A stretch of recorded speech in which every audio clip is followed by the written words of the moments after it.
Welcome to Mechanic. Today here on Mechanic we have a 2015 Chrysler 300. On this Chrysler 300 I'm going to show you how to be able to replace your lift struts on your hood on this vehicle.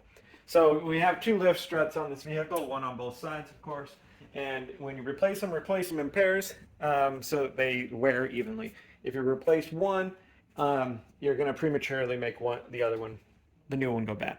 Now, since we have two, you're going to want probably a helper to either hold it up or use a stick of sorts that will hold the hood up as you remove these to replace them.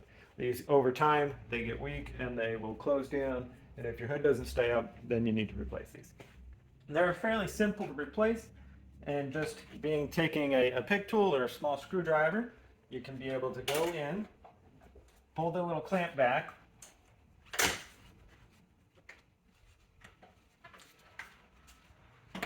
Try it on this top side.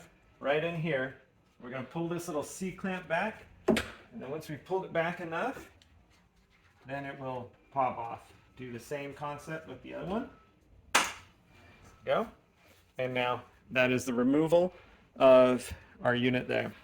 Now, this does tell us, when we get our new one, it tells us which direction it should be going, and that's toward the body, so toward the bottom, right? So that means you take our new one, and so when you put it back on, our clips are in here, and we literally just line it up over the little ball there and press it down, and then it locks into place.